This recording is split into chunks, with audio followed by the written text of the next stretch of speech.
All right, hello, ladies and gentlemen. So, in today's episode, we are talking through a few simple mental tips to help a long distance hiker and a few specific areas that you should consider and you should plan on the mental side of things before you hit the trail. So, if you do get into certain situations, you can be prepared and ready and get through things. Now, the reason why I'm talking about this today is because hiking in itself is a physical and a mental challenge. We talk about on this podcast all the time about preparing physically for these types of challenges. And we talk about it all the time. Mental side of things, there are so many things that go on with hiking. There's so many mental struggles, mental barriers, mental roadblocks, and things we need to overcome. Now, on a day hike or an overnight hike, sometimes these things can be enough. Maybe we're a little bit worried about group dynamics. Maybe we're worried about heights. Maybe we're worried about being unstable or dealing with an ache and pain or whatever it may be. When we progress to longer hikes, if we get into the multi-day arena, these mental challenges can get even more because then we're throwing in into the equation sleep systems and animals and weather and multiple days and being uncomfortable and being dirty and this and that. And then the longer and longer and longer we kind of get with these types of hikes, the more and more and more the mental side of things does become a challenge. Because realistically, a lot of hikers out there, if they're just looking at 1, 2, 3, or even 4 or 5 days for some people, you can really just push through misery. You can push through those mental barriers and you can just deal with it and get through it. It's not fun. It's not something I recommend. But if you run into an issue, we can just kind of just force ourselves to get through. But when we're looking at these longer distance things of a week or 2 or 3 or 4 or multiple months, you don't really have that option because you do really want to be miserable for a week. Do you really want to be fighting this mental battle for 2 or 3 weeks? Do you really want to be second guessing yourself every single day? No. So when we're looking at longer term hiking, and anything that is long for you, doing a bit of pre-planning on the mental side of things can be really, really, really useful. And essentially just thinking through a few particular areas before you actually hit the trail. So if you do run into certain situations and run into certain issues, you can actually be ready. You can be prepared. You can have these things in your back pocket and apply them. Now, the things I'm about to talk through today, we are talking about long distance hikes, but they are probably relevant for anyone doing any type of hiking. They just get more and more and more powerful and more and more and more necessary the longer you go. So I'm going to be talking through 4 really, really simple areas that you want to have a think about on the mental side of things, and you want to action plan on the mental side of things before you head off. Now, first and foremost, a really, really, really good technique is just knowing your deeper reasons why you're doing this hike. Now, we've talked about this on this podcast a few times before, and you've probably heard the concept of knowing your why before, in the sense that if we go and set ourselves a goal, it can be quite useful just having that goal in place. If we say, I want to do this hike, I want to lift this amount of weight, I want to lose a certain amount of weight, or whatever it may be, just having a simple goal in our sights can be really, really useful for motivation, not only to help us build up to it, but if we're going through a certain tough time or whatever it may be, we can kind of anchor ourselves there. However, for 99% of the situations, that surface level goal, that's useful. But there's probably another couple of levels to it. There's probably some deeper reasons why you actually want to do this goal. And if you can identify and highlight these reasons, it can be so, so, so powerful in so many different situations. Now, there's many, many, many different ways and approaches you can go about this. But a really simple technique I like for this type of thing, just to get a good idea and a good understanding of why you're doing this, is what we call the 3 whys. So essentially, just ask yourself, why do I want to do this hike? Whatever you're doing, give yourself a reason. Maybe you're just like, hey, it's a hike I've wanted to do for ages, or hey, a friend's going on it, hey, I got the opportunity, whatever it may be. Get that surface level reason, write it down.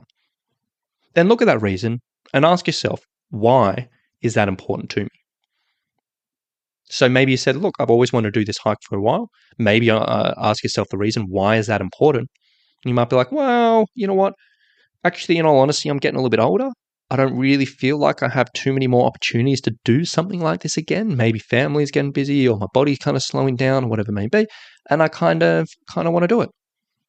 Now, already you can look at that and you're like, hey, that is quite a bit more powerful than just I want to do a hike. But then we can take this a step further. Ask yourself why again. And you look in that situation, maybe like, oh, you know what, my body's slowing down a bit. I kind of want to go out and do this hike. Ask yourself, why again? This one will get pretty deep. This will be very, very personal to you. It may take a little bit of mental juggling and mental resistance to get through it, but if you can ask yourself why and come up with a reason, it can be really, really powerful. Maybe this is just hypothetical, random example. Yeah, maybe you can sort of say, hey, the reason why is I feel like I'm slowing down, but I actually did see my parents at an age very close to me, and they slowed down dramatically.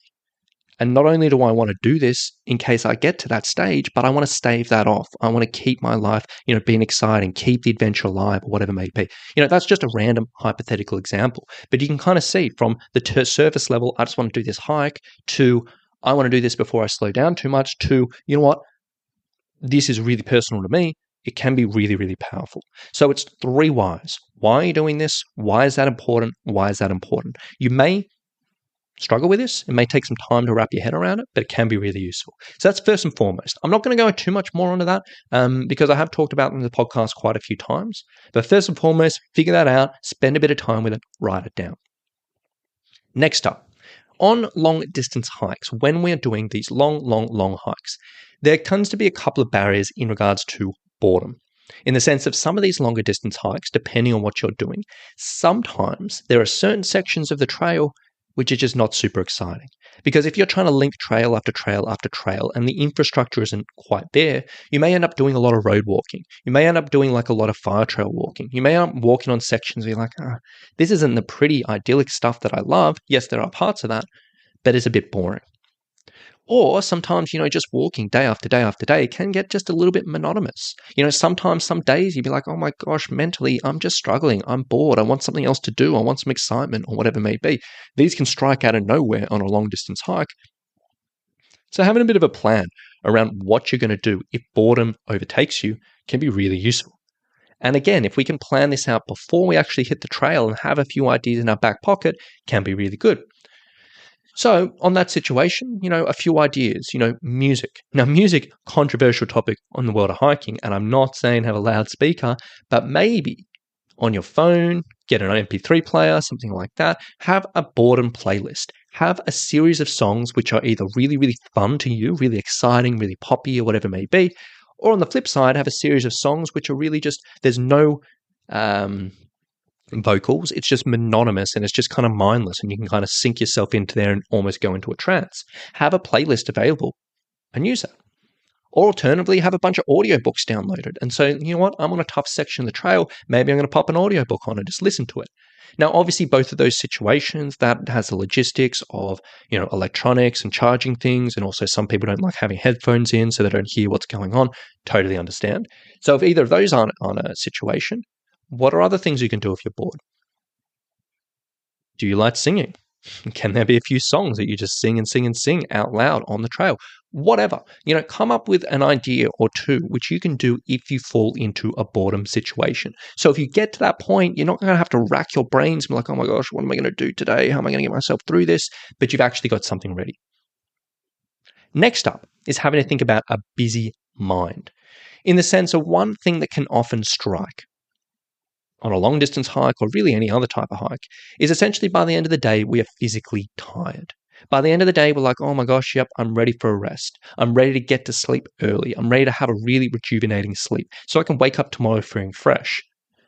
But we wrap up, we pack out, we get in our tent, and all of a sudden, our mind just does not shut off. There's a million things going through there. It's really, really worrying us. We're thinking about the next day and stressing about certain sections coming up. We're worrying about, something that happened during the day. We're like, oh my gosh, I forgot that at home and, I should have dealt with that. Maybe, hopefully not, you're thinking about work. Like, oh, what happens here when I get home and have to do all of this? Or whatever. A busy mind can sometimes be really tough. And if this affects our sleep, not only can it be like really unenjoyable, but it can affect our sleep, affect our recovery, affect our energy and mood the next day. Not something we want. So again, having strategies in place to deal with a busy mind if it comes up. Now, 2 simple strategies I really like. Number 1, journaling. Journaling, literally putting pen to paper, writing down what's in your head. I love it. I think it's a really, really, really useful strategy for any overnight, multi-day, long-distance hiker. And I always bring a pen and paper on my hikes.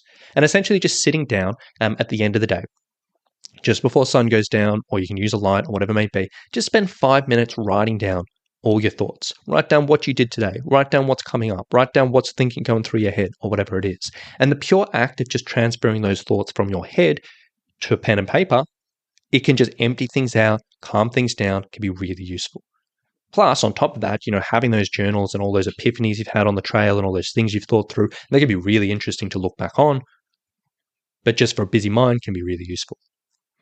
And then on top of that, have a think about what can you actually do if you're lying in your tent and you're like, I don't want to get out of my sleeping bag and journal.